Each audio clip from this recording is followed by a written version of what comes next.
Bienvenidos al podcast de la Iglesia Presbiteriana Shalom. Anhelamos ser una comunidad que glorifique a Dios, guiando a las personas a una relación creciente con Cristo.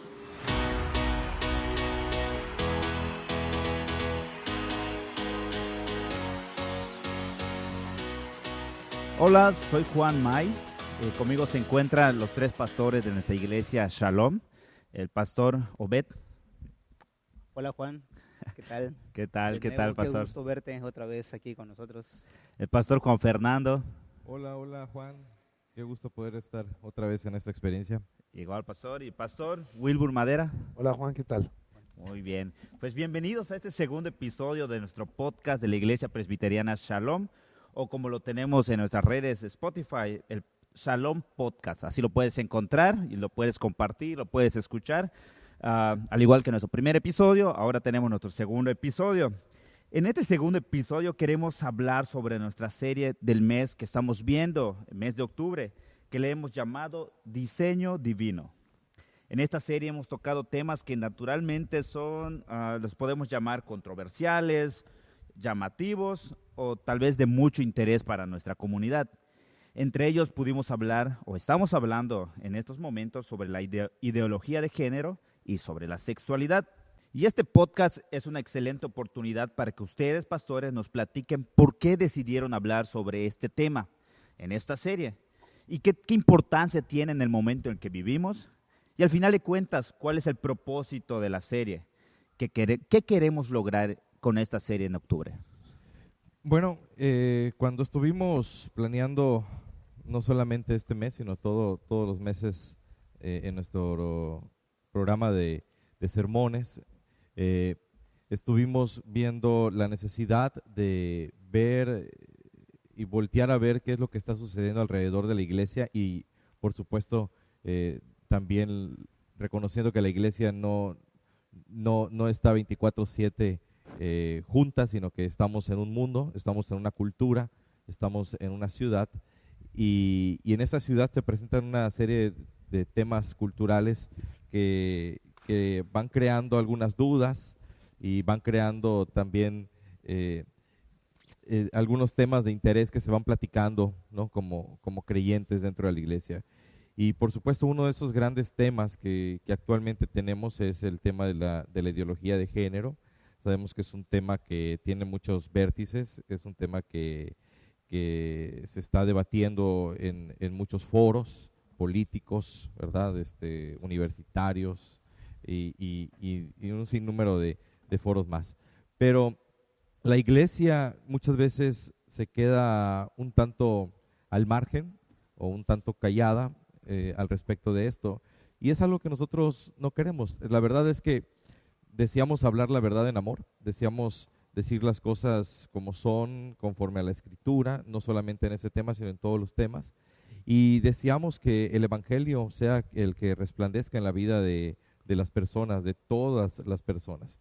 Entonces, lo que nos motivó a realizar esta serie es dar una respuesta bíblica, una respuesta centrada en Cristo, en el Evangelio, respecto al tema de la sexualidad. Okay. El tema de ideología de género es muy amplio, muy amplio. Incluso este podcast no nos va a dar del tiempo para poder desarrollarlo por completo, pero claro, deseamos abarcar, ¿no? al menos los principios fundamentales. Y bueno, parte de eso es nuestra motivación. Queremos dar una respuesta en el Evangelio durante estos sermones y queremos que esta respuesta en el Evangelio llene de esperanza a la vida de la iglesia y llene de esperanza al hombre quebrantado en pecado, tal cual estoy yo y tal cual estamos todos nosotros. Y sí, ¿verdad? Era pues ya necesario hablar del tema, porque pues solo con ver las redes sociales, pues todos están opinando, claro. Inclusive algunos de los miembros de la iglesia o los que se identifican con esta iglesia ponen publicaciones, a veces a favor, a veces en contra. Entonces, como que no podríamos ya dejar sin dirección bíblica a la iglesia. Entonces, pues se decidió este año, en la planeación anual que hacemos de la serie de sermones, incluir esta temática. Sí, creo que al igual que otras series también de sermones, la intención es equipar, ¿no? Equipar a la iglesia para el propósito que tenemos declarado, que es que la iglesia sea discípulo y haga discípulos. Entonces creo que entendiendo esto en el desarrollo de la historia de la iglesia, pero en general de la humanidad, si bien ese tema no es actual, pero presenta diferentes matices y énfasis que son importantes atender. Creo que la preocupación en la planeación de sermones es que, como dije, tal vez no es el tema nuevo, pero los matices que presenta son o algunos de ellos, porque hay muchos, presenta la verdad como relativa, ¿no? El relativismo de la verdad en este momento, como preguntaste, ¿por qué es importante en ese momento? Pues es precisamente porque se está hablando de esto, pero una característica que trae este tema es que no hay una verdad, todo es relativo y cualquiera puede decir lo que quiere y necesitamos dirección, pero dirección de la Biblia, dirección de la verdad. Ok, sí, y como mencionas, es algo que pues no es nuevo, no es una novedad en nosotros, en nuestro contexto, y está sucediendo. Y de hecho aquí en nuestro estado, aquí en Yucatán, se han hecho votaciones en el Congreso, si están a favor, si están en contra, se han realizado marchas. Pero bueno, pensando en nuestro primer domingo, en esta serie que estuvimos hablando, donde se habló sobre el diseño divino, la ideología de género, creo que puede ser un poco confuso y para algunas personas abrumador todos los términos, todas las ideologías que vienen, las filosofías que están presentes en este mundo y que van surgiendo nuevas todos los días. Cada vez van surgiendo nuevas ideas, nuevos contextos, nuevos conceptos. ¿Cuáles son aquellos 2 o 3 principios que ustedes me puedan mencionar, principios bíblicos sobre el sexo o género, que a pesar de que vengan en el futuro, o sea, que vayamos cambiando, esto no se va a modificar, esto no va a cambiar? ¿Qué es lo que dice la Biblia? Bueno, yo creo que para empezar, el punto de partida, ¿no? Es muy importante establecerlo. Como bien el pastor Obed ha dicho, vivimos hoy día en este mundo posmoderno donde el relativismo es la norma. O sea, si piensas de otra manera, estás fuera, ¿no?, de la jugada, por así decirlo. Claro. Entonces es muy importante establecer el punto de partida. Para nosotros, los que creemos en la Escritura, los que creemos que Dios se ha revelado en la Escritura, pues entonces no tenemos un punto de partida relativo, sino tenemos un punto de partida fijo, y esta es la Escritura. Entonces, como creyentes en la Escritura, nosotros decimos, ¿verdad?, que la Biblia es nuestra única regla de fe y práctica, y este es el punto de partida. Por tanto, ante todo relativismo, nosotros tenemos que hablar de la verdad absoluta de Dios, porque tenemos un Dios que es absoluto. Entonces, yo creo que ese es un primer punto muy importante a establecer. Nuestro punto de partida es la Escritura. Okay. Creo que otro punto que puedo mencionar, que no va a cambiar en la época, no importa los tiempos, creo que es la condición del hombre también. Creo que algo que tú mencionaste es que cambian las ideas a lo largo de la historia, que hay una transformación del pensamiento también. No necesariamente la evolución de la sociedad significa una evolución del pensamiento para bien. Pero algo que la Biblia declara y es clara en esto es que el ser humano es criatura, es creado por Dios para tener comunión con Él, pero también la Biblia declara que el hombre es pecador a causa de su rebeldía, a causa de su decisión de inconformidad con Dios. Y creo que esto es importante. Si es que hay verdades que cambian, si es que hay transformación en la cultura, si es que podemos nosotros preguntarnos por qué el pensamiento filosófico y las cosmovisiones están transformándose y declarando abiertamente su rebeldía contra Dios, es porque el ser humano sin Dios va a estar haciendo una cultura no bíblica. El hombre sin Dios es una verdad también que tenemos que nosotros tener presente. Y entrando un poquito a la Escritura precisamente, creo que decía el pastor Wilbur el punto de partida, y la Biblia rápidamente presenta esto, ¿no? Desde el primer versículo de la Escritura, en el principio Dios creó. Y eso tiene una trascendencia tal que nos hace pensar que la patente de la creación la tiene Dios. y quien tiene el derecho de llamarse creador es solamente Dios. Entonces, todo lo establecido en esta creación tal cual la conocemos de manera natural, es por orden divina, es conforme al diseño de este creador. Y luego fue desarrollando toda la creación. Podemos leer esto en Génesis 1, no lo vamos a hacer en este momento, pero podemos ver algo que continuamente se va repitiendo, y esto es, fue creado bueno en gran manera, ¿no? Y finalmente llega el último día de creación, el día 6, y dice Génesis 1:27, y Dios creó al ser humano a su imagen, lo creó a imagen de Dios, hombre y mujer los creó. Vuelve a decir, y Dios creó. ¿A quién creó? Al ser humano. ¿Cómo lo creó? Y la primera característica es a su imagen. Podemos hablar mucho de ello, pero aterrizándolo hacia el sexo y género, lo creó hombre y mujer. Y luego el versículo siguiente nos dice, bueno, 2 versículos más adelante, versículo 31, dice, y Dios miró todo lo que había hecho y consideró que era muy bueno. Ese para nosotros es la verdad. Dios ha creado todo lo que existe y lo ha creado de una manera muy buena. Después, Génesis 2 nos amplía un poquito esto y nos habla ya de estos dos primeros, de estas criaturas que han sido hechas conforme a su imagen y semejanza, que es el hombre y la mujer, y luego ya conocemos sus nombres, Adán y Eva. Y estos hombres, dice por ahí la escritura en el versículo 25 del capítulo 2, en este tiempo el hombre y la mujer estaban desnudos, pero ninguno de los dos tenía vergüenza. Es decir, ellos conocían su cuerpo, conocían su sexo, se conocían el uno al otro, se identificaban como hombre y mujer, y no había culpa, no había vergüenza, no había disforia de género, no había conflicto interno, no había descontento en la forma en que Dios los había creado. Como decía el pastor Obed, el asunto viene después con la condición del hombre caído. Cuando el hombre peca, entonces todo nuestro autoconcepto cambia, ¿no? Y en lugar de vernos en este pleno conocimiento delante de Dios, empezamos a vernos de manera diferente. Y ahí empieza a decaer absolutamente toda la historia. Pero la manera en que Dios creó a esta humanidad es como hombre y mujer en perfecta armonía, con perfecto contentamiento de quiénes eran, de quiénes son delante de Dios, y luego a raíz del pecado empieza a haber una confusión acerca de la identidad.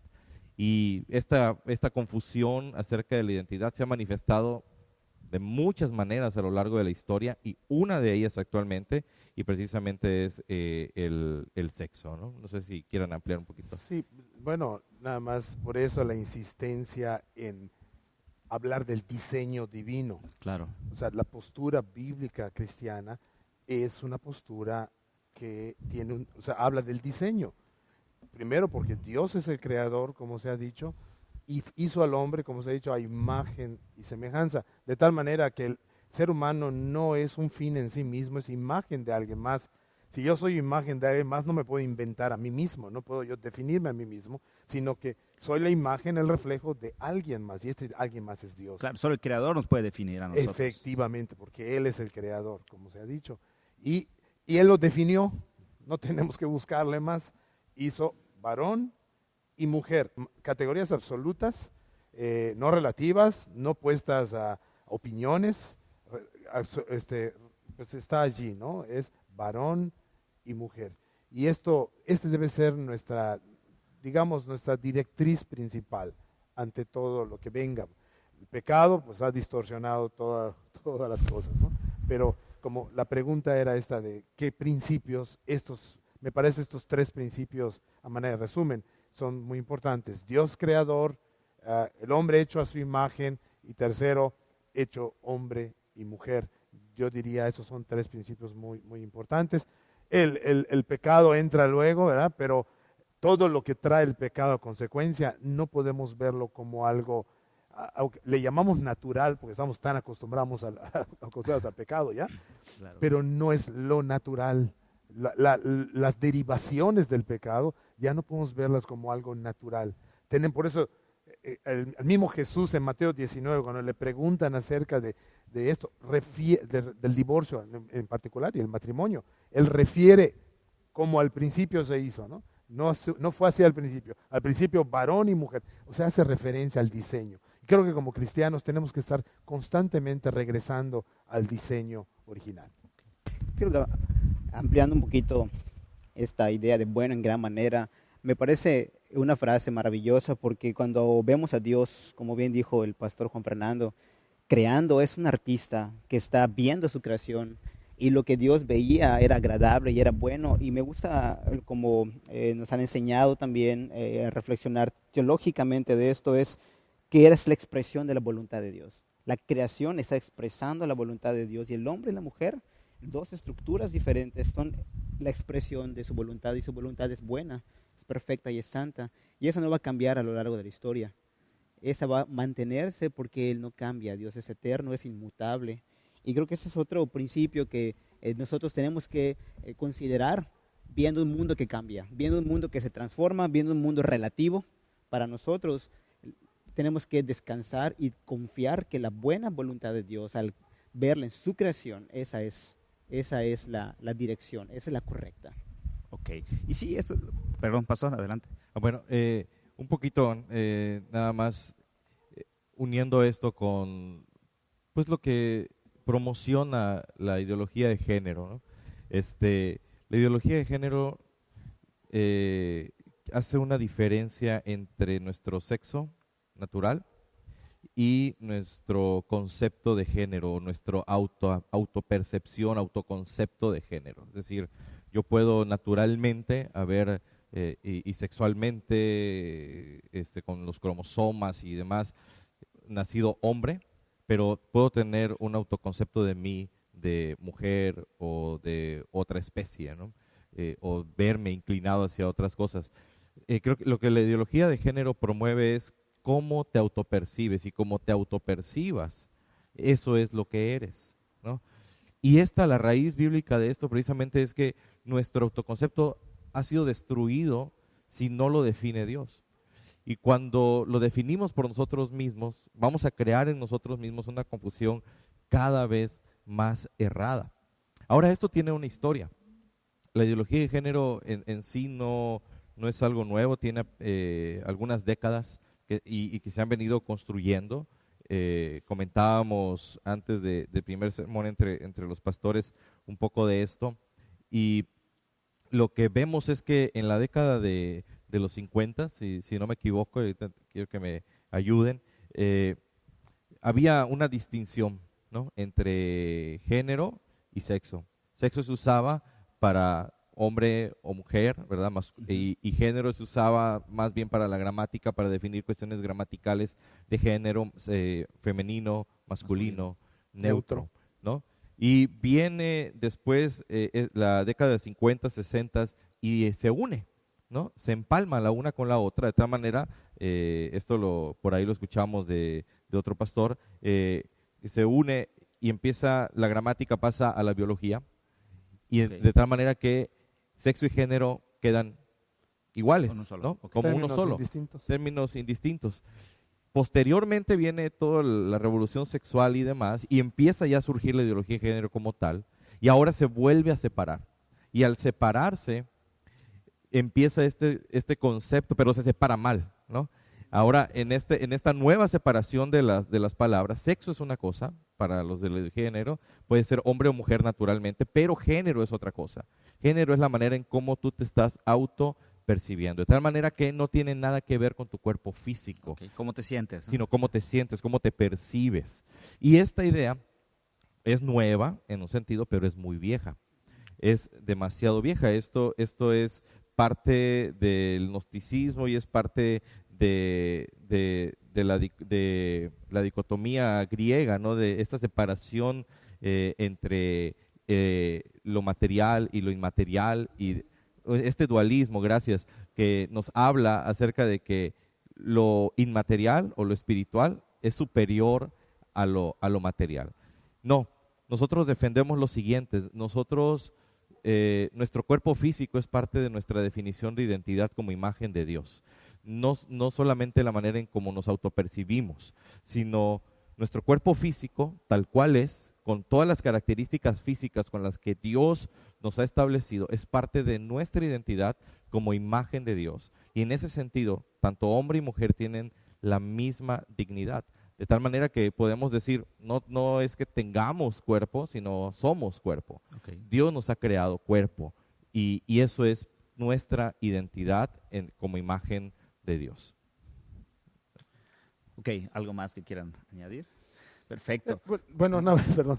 Nada más, adelante, pues recalcando esto, por lo tanto, la ideología de género en ese sentido es una franca rebelión contra Dios. Y es Génesis diseño. 3 nuevamente actualizado, ¿no? O sea, Uh-huh. en versión 2019, ¿no? Génesis 3, o sea, Claro. Dios te está mintiendo, Dios no tiene la razón en lo que dice, lo mismo que le dijo a la serpiente a Eva. Y piensa por ti mismo, puedes vivir tú independientemente de Dios, que nadie te imponga ideas, ¿no? Entonces, esa es la ideología de género hoy día. Bueno, pues hemos quedado en claro que la Biblia es nuestra regla de fe y práctica y que ahí tenemos los principios que nosotros como cristianos debemos de seguir y que nos orienta hacia, sobre todo, ese tema que estamos hablando, que es bastante controversial.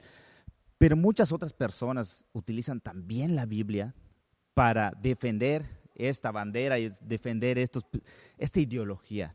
¿Qué piensan ustedes al respecto, pastor? Bueno, podríamos comenzar diciendo que sí hay grupos, ¿verdad? Que, bueno, tienen el nombre de cristianos, etcétera, pero la verdad, en el fondo, no tienen la misma visión sobre la escritura que tenemos nosotros. Ese es un tipo de persona que con la bandera de cristiano habla a favor de la ideología de género, pero en realidad no tiene una perspectiva de la escritura como la sostenemos nosotros. Otros más, quizá la influencia es tan grande, porque la verdad, la presión por todos lados de esto, el entretenimiento, en la educación, en la política pública, es tan fuerte que uno hasta se siente mal, ¿no? por decir que está mal a veces, ¿no? Hay personas que podemos sentirnos así, de, oye, si digo esto me cae, me llaman homofóbico, y yo no soy homofóbico, ese tipo de cosas, ¿no? Entonces, por tanta presión, pues como que tienden a irse más por el camino del amor, hay que amar, no hay que juzgar, ese tipo de situaciones, y defienden de alguna manera la ideología de género.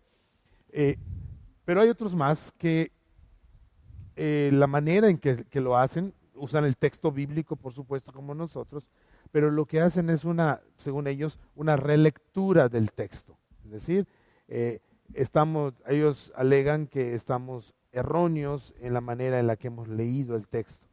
Y la verdad es que el argumento básico, porque ¿cómo defiendes? Hay tantos pasajes en la Escritura, en todo el Antiguo Testamento, e inclusive en el Nuevo Testamento, donde con toda claridad se condenan pecados sexuales.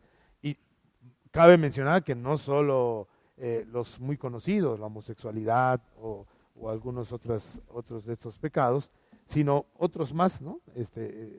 Más comunes, como el adulterio, es condenado en la Escritura, etcétera. Bueno, pero lo que dicen al respecto es, hablando particularmente de la homosexualidad, dicen, esos pasajes que aparentemente condenan la homosexualidad en la Escritura, lo que están condenando no es la homosexualidad en sí, sino lo que están condenando es un tipo de homosexualidad promiscua.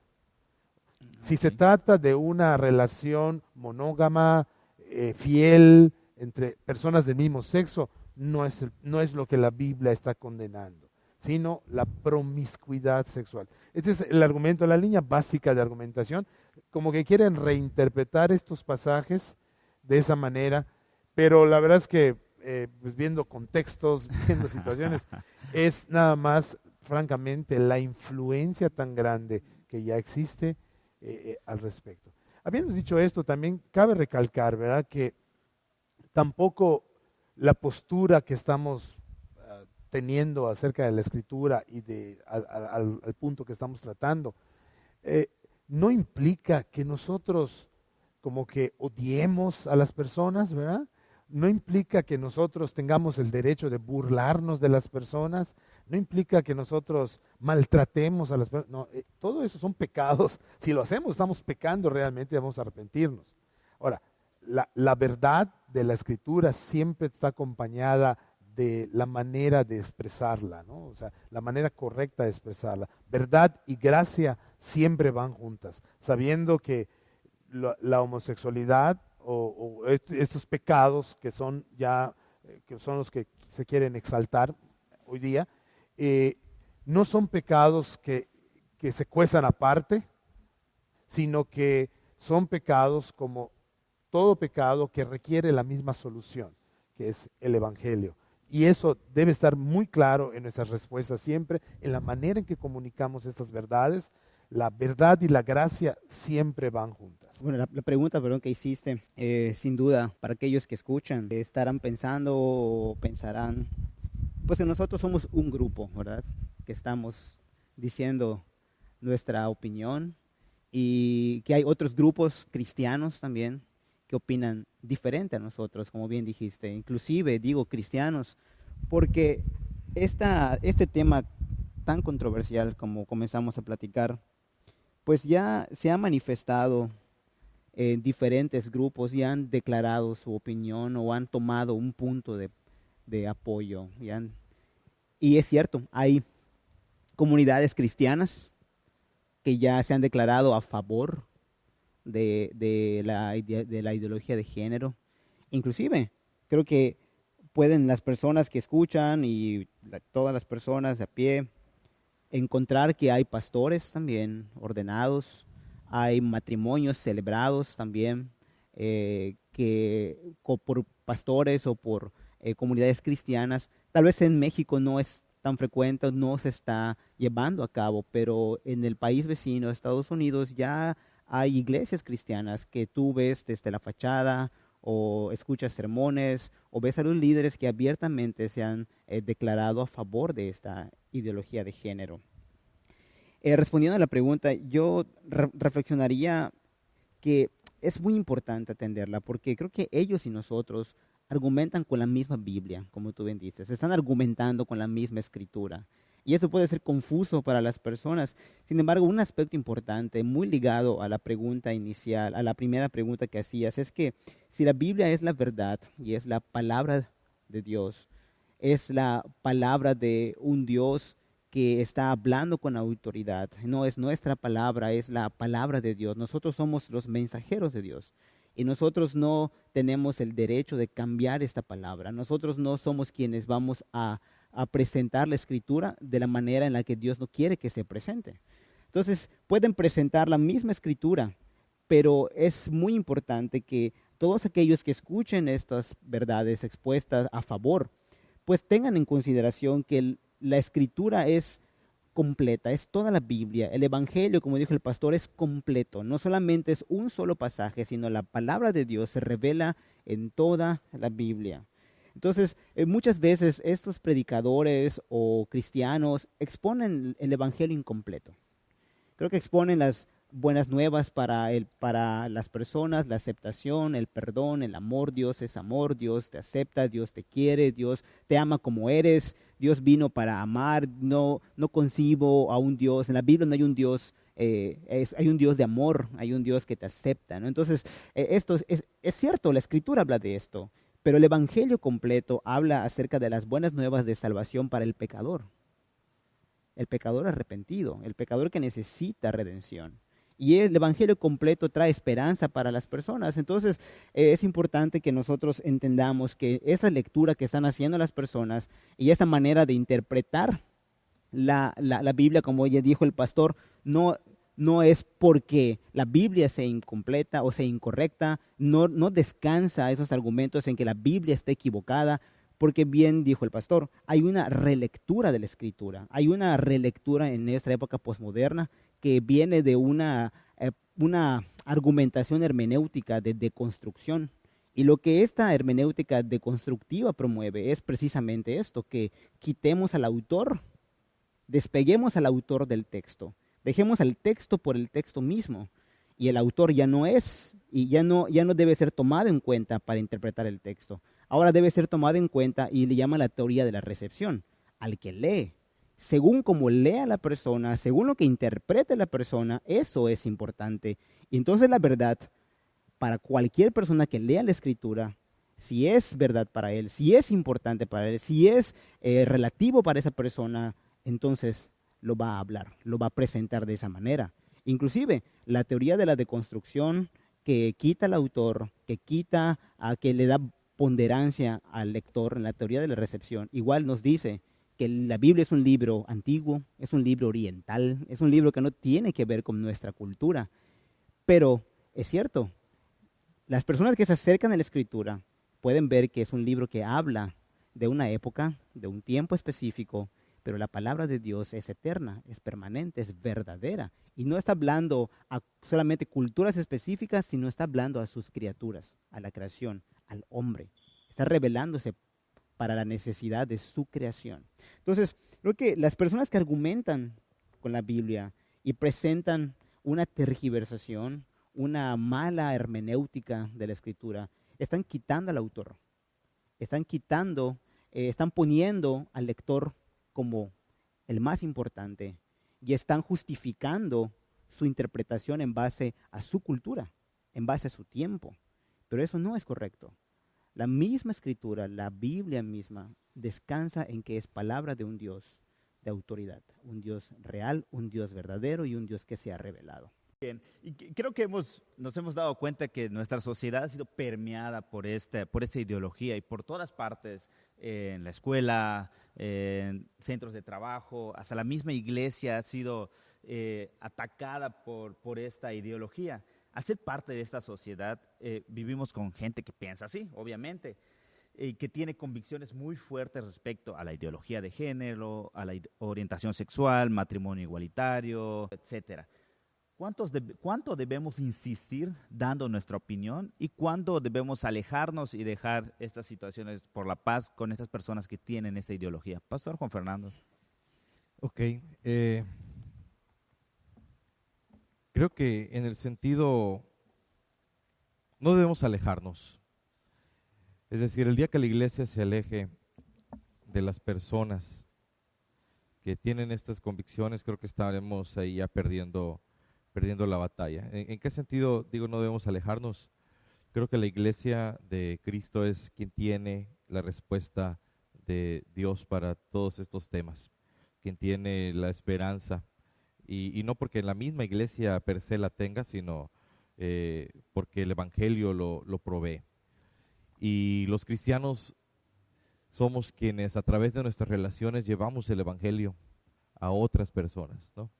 Creo que uno de los errores que históricamente hemos cometido como iglesia evangélica es alejarnos de los temas, en primer lugar. Es decir, se empiezan a generar como temas tabúes, ¿no? Y por el otro lado, no solamente nos alejamos de los temas, sino peor, nos alejamos de las personas que están inmersas en estos temas, ¿no?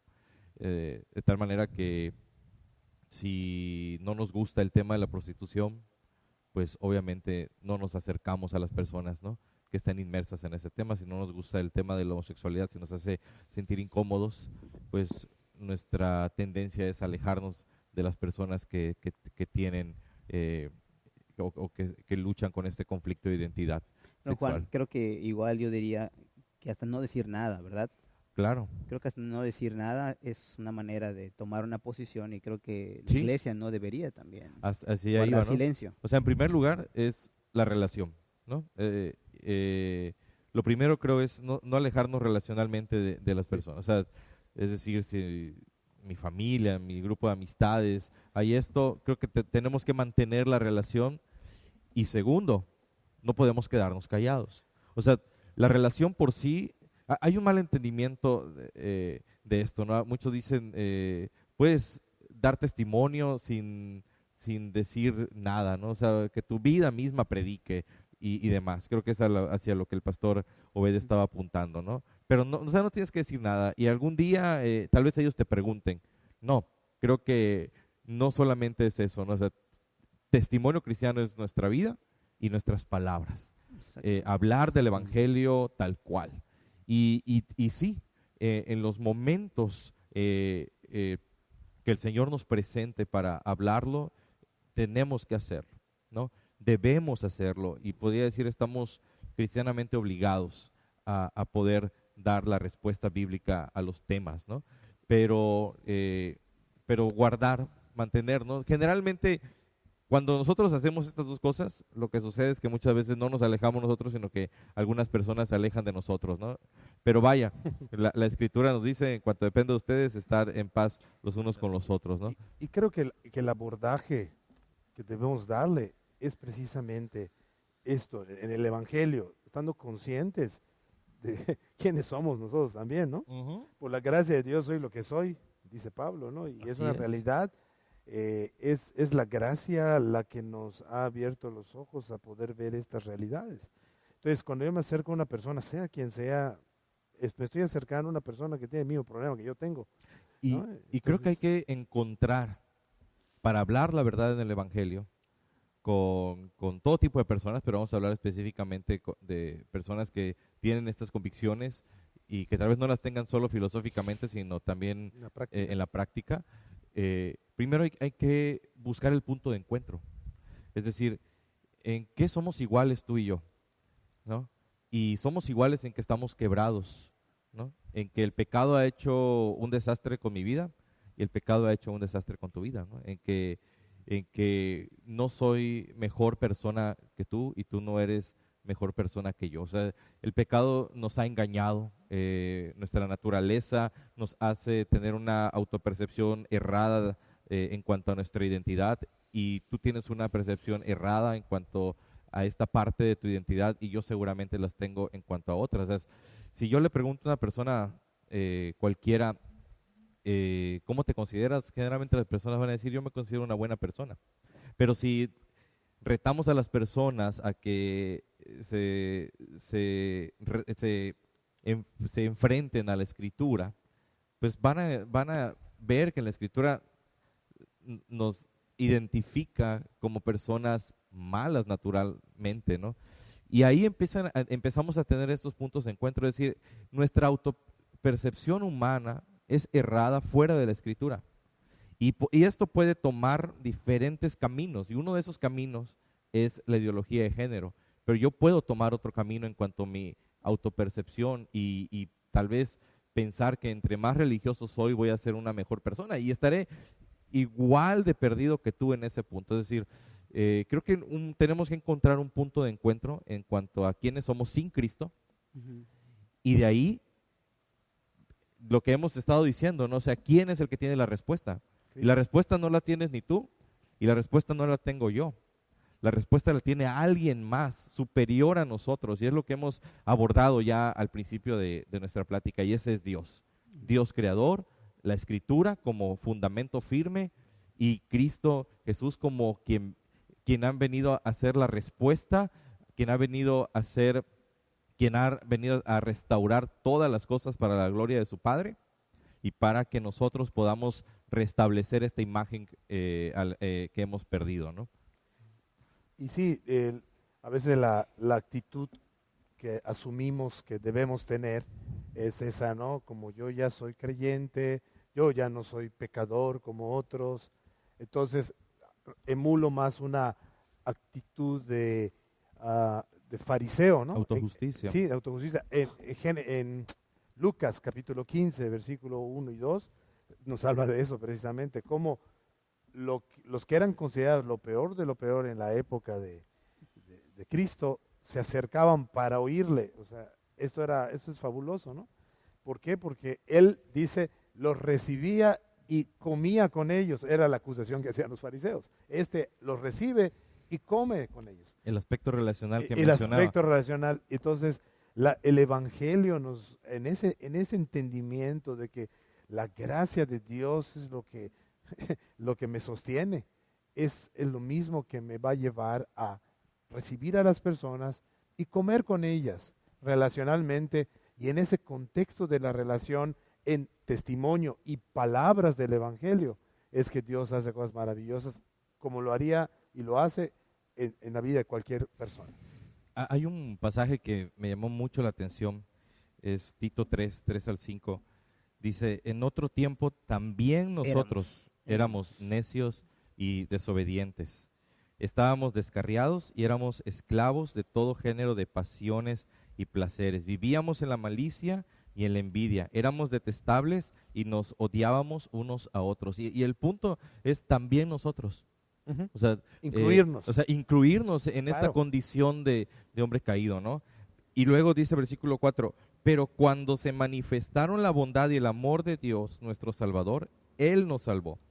No por nuestras propias obras de justicia, sino por su misericordia, ¿no? Y esa es la respuesta del Evangelio que tenemos nosotros que promover en nuestra cultura, ¿no? O sea, primero hacia la iglesia, sí, arrepentirnos de nuestra autojusticia, arrepentirnos de nuestro falso sentido de bondad, y ver que si algo bueno hay en nosotros es provocado exclusivamente por la gracia de nuestro Señor Jesucristo, y decir también nosotros éramos, y eso también provoca amor, provoca un amor genuino por las personas, porque al igual que yo estaba perdido, tú lo estás, y eso no, y el que yo venga a compartirte la verdad de Dios no es porque yo te odie, sino es todo lo contrario, es porque yo te amo, y es porque no quiero que seas enemigo de Dios, quiero que seas amigo de Dios, ¿no? Y te rindas delante del Señor en esto, ¿no? No sé, Pastor Obed. Bueno, este va para el Pastor Obed, pero creo que mencionabas hace un rato sobre que esta ideología, estos temas, era un tema tabú. Ahorita lo estamos viendo en la iglesia, en esta serie, y ha sido muy bueno. Creo que también a muchos les ha sido extraño escuchar este tipo de temas en un tema de domingo. Sin embargo, algo que antes era un tabú hace muchos años, y ahora ya se habla abiertamente por todos lados, libros de texto se enseñan en la primaria, en la secundaria. Ahora para nosotros los cristianos, hablar del evangelio ya casi es un tabú. No lo queremos mencionar. A ver, Pastor Obed, ¿por qué se siente diferente compartir el evangelio a una persona homosexual? ¿Por qué nos cuesta mucho? ¿Cómo podemos acercarnos? Y mucho más creo que si es un familiar. Bueno, creo que esta pregunta ya se ha comentado. Yo lo que agregaría solamente para ampliar esta respuesta es, como el pastor Juan Fernando ha dicho, encontrar un punto de encuentro. Creo que de entrada algo que quisiera tal vez reflexionar es que ya estamos hablando en sí de un tema controversial. Y ya de entrada, como decía un hermano en la iglesia, es como cuando tú llegas a un lugar y tienes el zapato roto y crees que todos te están viendo, ¿no? Hay una incomodidad. Yo creo que eso es importante. Hablar de ese tema en sí genera una controversia. Pero otra razón por la que creo que es incómodo hablarlo es que se presenta ese tema como una guerra. De hecho, en la manera en la que se argumenta estamos luchando, es una lucha social. Entonces esto ya también suma, ¿no?, a una actitud que se predispone a dialogar o hablar como si estuviéramos a la defensiva de esto también. Entonces creo que no debemos de caer en este juego de una lucha también, de la iglesia tiene que pelear o defenderse o atacar. No creo que sea la actitud correcta, pero creo que también hay una razón por la que, sin generalizar, ¿verdad?, las personas que defienden la ideología de género pueden sentirse lejanos, y nosotros lejanos a ellos también. Creo que es porque ellos han vivido circunstancias que también han vivido sufrimiento, rechazo, han ido desde las críticas hasta la violencia física, muchos de ellos. Y nosotros tenemos que entender que, sin generalizar, pero algo de la respuesta de ellos también ante el acercarse a la iglesia que antes los ha juzgado, que antes los ha alejado, y repito, sin generalizar, pero tal vez para ellos en su percepción es que la iglesia es el enemigo. Entonces, cuando ellos han vivido circunstancias de rechazo, han vivido circunstancias de violencia inclusive, no es de sorprendernos que una persona que está viviendo o defendiendo la ideología de género y ha declarado una postura sobre su género, también un género, ya sea un homosexual, alguna persona que practica el lesbianismo, pero no quiere acercarse a la iglesia, precisamente porque puede pensar que va a encontrar rechazo o va a encontrar también ataque por parte de la iglesia. Creo que esto puede, debe desafiarnos a nosotros. Es un desafío para nosotros y creo que es continuar con lo que los pastores venían hablando hace un momento, porque como cristianos nosotros hemos establecido un falso estándar acerca de los pecados.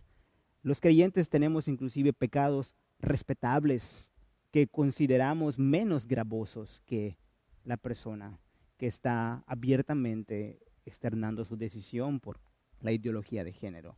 Entonces, pero la verdad es que, como bien han dicho los pastores, el chismoso, el mentiroso, como Tito 3 decía, todo lo que éramos nosotros antes. El mal hablado, el que es rebelde contra los padres, el que oculta la verdad, y la persona que tenemos los varones, las mujeres, todos compartimos luchas contra el pecado. La persona que lucha contra la inmoralidad sexual. Realmente, creo que exactamente, los pecados sexuales. Creo que el creyente, lamentablemente, ha establecido un falso estándar de los pecados. Entonces, cuando se va a acercar a una persona, tiene que acercarse con este punto de encuentro. Ambos están necesitados del Evangelio. Y esto es importante, porque esto me va a ayudar a mí a verme necesitado de lo mismo, del Evangelio de salvación para mí, como para la persona que también está luchando con o ha adoptado la ideología de género. Esa incomodidad, ¿verdad?, de la que habla la pregunta, pues es un llamado a una autorreflexión, ¿no? ¿Por qué me incomoda? ¿No? ¿Qué es lo que me incomoda de esto? Y eso a lo mejor no dice mucho de la otra persona, sino dice mucho de mí y de lo que estoy creyendo. Claro. Entonces yo creo que allá como iglesia este es un punto de reflexión, digamos a nivel institucional, pero también a nivel personal. Cada creyente tenemos que estar pensando esto y cambiar con el Evangelio. O sea, que el Evangelio sea lo que nos mueva a una nueva actitud para poder hablar, alcanzar e inclusive invitar a esas personas que quizá no invitaríamos porque pensamos que están fuera del radar, ¿no? O del alcance, ¿no? Entonces eso quería comentar. ¿Quiénes serán hoy día los publicanos y los pecadores? O sea, ¿quiénes son hoy los publicanos y los pecadores, ¿no? de nuestra época? No, o sea, ¿con quiénes hoy? Obviamente no quiero entrar a ese terreno, ¿no? Interpretación peligrosa, pero ¿con quiénes hoy, no? Claro. ¿Cenaría Jesús? ¿Con quiénes hoy comería? ¿Con quiénes cenaría Jesús? ¿No? Claro. ¿Dónde nos invitaría? Pues, o sea, ¿estaríamos en su lista? Yo creo que sí, ¿no? Pero, ¿qué tan mal? Yo creo que es muy maravilloso ver en Lucas, donde revisamos el sermón anterior, que al inicio está esta sociedad, ¿verdad? Está dividida esta sociedad entre los pecadores y los moralmente correctos o aceptables, ¿no? Los moralistas o los religiosos. Pero lo interesante es que ambos estaban deseosos de Jesucristo. Creo que Jesucristo hacía atractivo su mensaje, no solamente por lo que proclamaba, sino también por la manera en la que trataba a las personas, a ambos. Él hacía las preguntas incómodas, él daba las respuestas incómodas porque eran la verdad.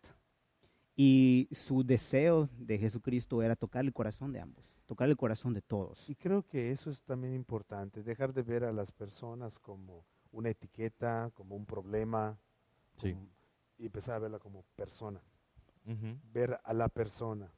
O sea, puede ser muy diferente a mí exteriormente o en lo que hace o cómo vive, pero es una persona necesitada como yo. Me recuerda una historia en el libro de Philip Yancey, Gracia Divina contra Condena Humana. Es la primera historia del libro y me impactó muchísimo, de esta mujer prostituta que está este hombre cristiano allá tratando de ministrar a esta zona de prostitutas y está platicando con esta mujer prostituta y ella le empieza a contar su vida, ¿no? Y lo más impactante de su vida, resumiendo, es que pues prostituía no solamente su cuerpo, sino también a su pequeña hija de 2 años, y con lo que prostituía una vez a su hija de 2 años, pues ganaba mucho más que prostituyéndose ella toda la noche. Entonces él estaba impactado y decía, bueno, ¿qué hago? Tengo deberes ante las autoridades por esta situación, hay un abuso infantil aquí, pero al mismo tiempo está ella y está necesitada. O sea, ¿quién, cómo? Y lo único que se le ocurrió decir a esta persona fue, ¿y no te has acercado a una iglesia? Y la respuesta de ella lo dejó frío, y la respuesta de ella fue, ¿acercarme a una iglesia? ¿Para qué? Ya me siento mal. ¿Para qué quiero ir a que me hagan sentir peor? Claro. En un sentido, la confrontación con el pecado te va a hacer sentir peor, por supuesto. Pero creo que el punto era, ¿será que nos hemos alejado del amor genuino de no verlas como personas por más terribles actos que hayan cometido? O sea, y decisiones en su vida, ¿no? O sea, ¿cómo estamos como iglesia, ¿no? Respondiendo a las personas que están a nuestro alrededor? Me gustó mucho esto que dijiste, pastor, de dejar de ver a las personas como etiquetas y empezar a verlas como personas necesitadas de la misma gracia que nosotros. Amén.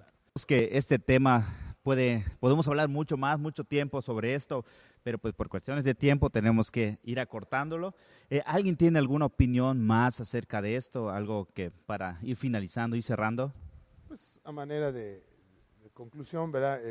Yo creo que debemos seguir profundizando en el conocimiento de la Escritura para conocer a mayor profundidad el diseño de Dios para todas las cosas.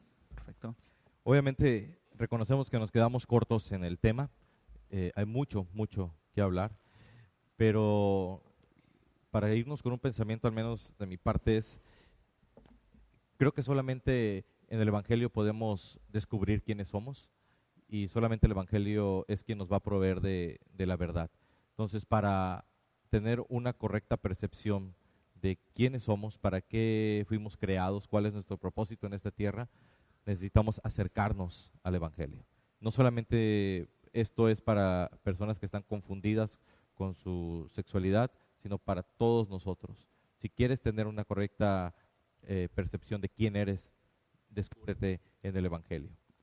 Pues yo creo que pensando un poco en Romanos 12, 1 y 2, conocidos pasajes también acerca de la renovación de nuestra mente, y como cierra el versículo de Romanos, tenemos que verificar cuál es la voluntad de Dios, lo que es bueno, lo que es aceptable, lo que es perfecto.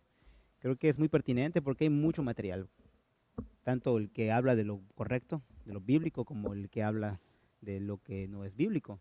Entonces creo que sí es importante que la iglesia entienda que no es neutral, es activa. Tiene que prepararse, tiene que leer, tiene que renovar su entendimiento de acuerdo a la Escritura, tiene que ser bíblico.